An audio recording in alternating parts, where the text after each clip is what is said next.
A child is born का होता है एक बच्चे की पैदाइश, और इनको जो लिखे हैं जर्मन ग्रियर, एक लेडीज राइटर, ये बच्चे की पैदाइश के ऊपर लिखे हैं। हमारे समाज में महिलाओं की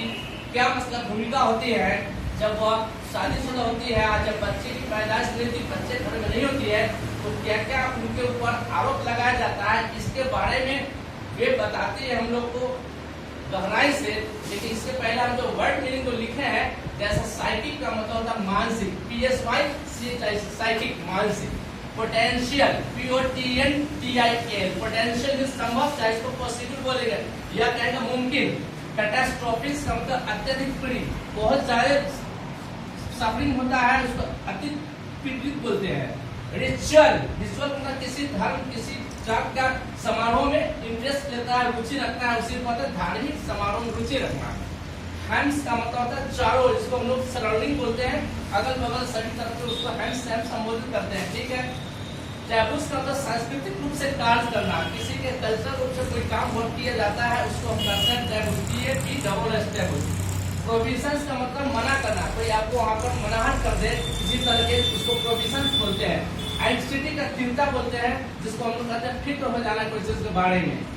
रेनफोर्समेंट का मतलब मजबूती से कोई काम करता है, आदमी बिल्कुल उससे संतुष्ट होकर के काम करता है, फिक्स करके, तो उसको रेनफोर्समेंट बोला जाता है।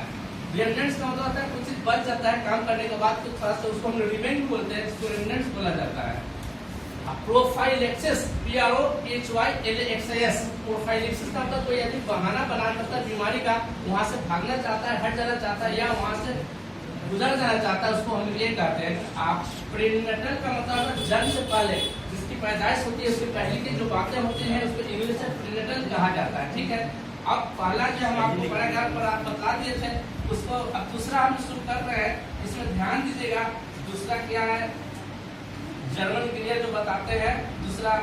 इसके बारे में आपको बताते हैं। और दूसरा पॉइंट है this birth was virtually attended, यह जो पैदाइश जो होती है सचमुच में जो होती है उपस्थित उसकी जो होती है मौजूदगी होती है, जिसमें क्या होता है कि in non technocratic societies accept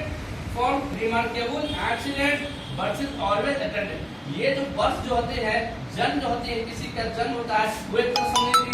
नए जीवन एक दुर्घटना से खाली नहीं होते हैं, जो कि एक तरह से समझिए कि उसके ऊपर बहुत बड़ा मुसीबत होता है, जिसको जर्मन ग्रियर ने इसको बयान किया है इस प्रकार से कि समाज के साथ साथ क्या होता है, उसके साथ बहुत ज्यादा बर्डन होते हैं, और उसके साथ बर्डन के साथ साथ बहुत बड़ा क्या होता है उसके ऊपर